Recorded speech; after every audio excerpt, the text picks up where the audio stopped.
"The law wants you dead?" the bailiff hissed, and the marble floor began to move.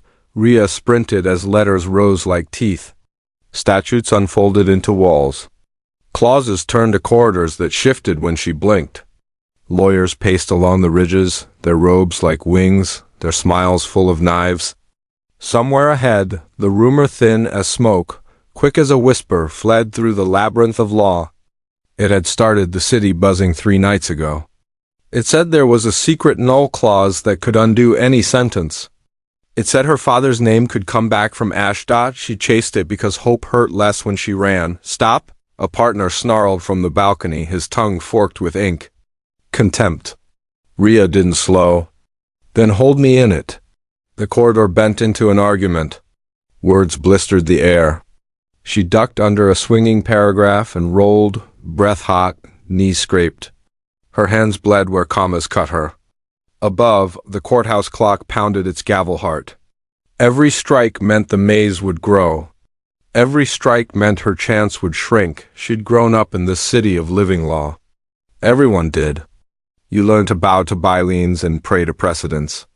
But you also learned the old story, told in alleys and kitchens. If you could find the rumor and make it confess, it had to lead you to truth. Rhea rounded a corner, and there it was, half fog, half boy skin, the color of old paper.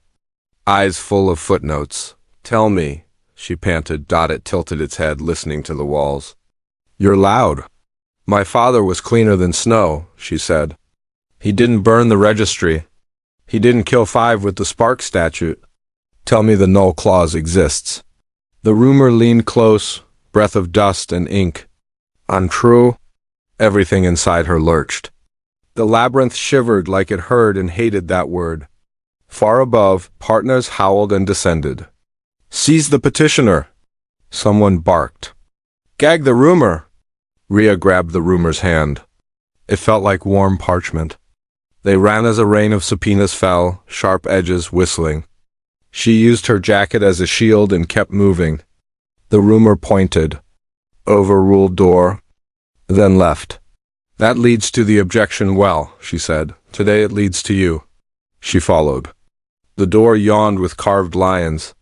Inside, stairs spiraled down, each step numbered. Lights flickered like arguments losing breath. The air smelled of wet ink and fear. They reached a landing where a mural crawled. It showed a woman with Rhea's hair lifting a quill against a storm. Rhea stared. "Who is she?" The rumor's paper fingers tightened. "Your mother. My mother died when the trial did. Law says dead. Law can be wrong." They pushed through a veil of shredded motions. Beyond, a chamber of doors waited, each labeled with a year. At the center sat a small iron desk. On it, a pen rested like a blade. The rumor looked at the pen and didn't blink. "The null clause is written in your hand." Rhea laughed, short and mean. That's cute." "You wrote it," the rumor said, voice softer. "But not yet." The floor tilted. Midpoint, the twist broke over her like ice. Her mouth dried. "Time clauses are forbiddance." "Everything forbiddance is hungry," the rumor murmured. "You'll feed it." "You already have." The clause loops. "You wrote it because you will write it." The signature matches. She reached out. The pen felt like her bones. Her father's laugh rose in memory, warm, cracked, full of mornings.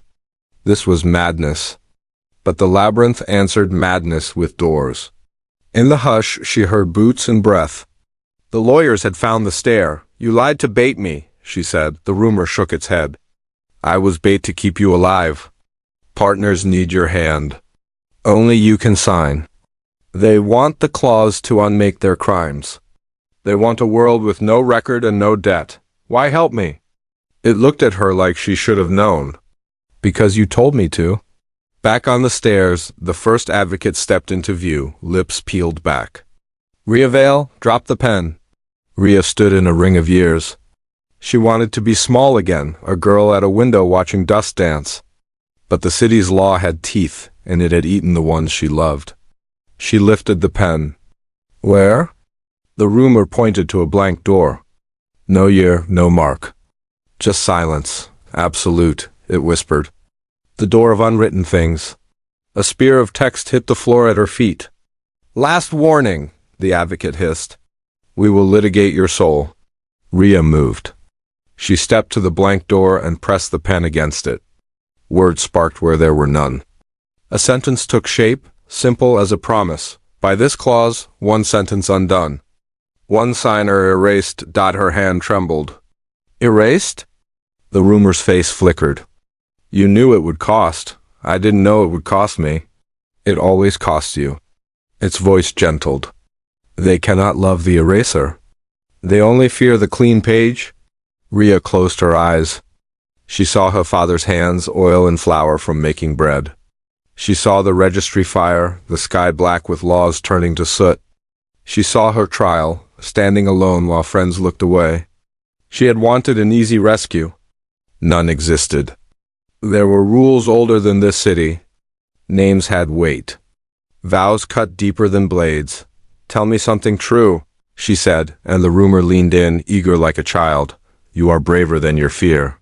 She breathed out and signed. The labyrinth groaned. Above, partners screamed as cases unraveled, as verdicts came loose, as guilty cables snapped. The door with her father's year burned gold. The ground shook. The advocate lunged, claws of precedent slashing, but the rumor stepped between. Papers exploded like birds. The advocate went blind with shredded truth. Rhea stumbled, light pouring from her hands. She felt herself thinning, a page held to the sun. It didn't hurt. It felt like letting go of a stone. In that light, a figure stepped from the golden door, her father. Whole, eyes wet, lips parting with her name. "Rhea," she smiled, and the world dimmed. The rumor caught her before she faded. "Not yet," it said, voice cracking. "And there's one more rule." A shadow moved at the blank door. A woman stepped out, hair like Rhea's eyes that matched the mural, sharp, storm bright. She wore no robe. She wore grief like armor. "Hello, daughter," the woman said. "I wrote the first rumor." "I broke the first law?" Rhea's breath hitched. "Mom?" The partners rallied, howling, filling the chamber with contracts like nets. The clock above buckled. The city's spine bent. The woman raised a hand, and every contract hesitated. "Erasure can be diverted," her mother said. "Gaze steady." "Into me." "Don't," Rhea whispered, already fading at the edges. "Everything forbidden is hungry," her mother said, echoing the rumor's line. "Let it eat me one last time." The advocates leaped. The rumor squeezed Rhea's fingers and lied with love. "It will be fine." The blank door roared open like a throat. "Got everything chose? Want the next blow and the secret rule? Hit follow so you don't miss part 2."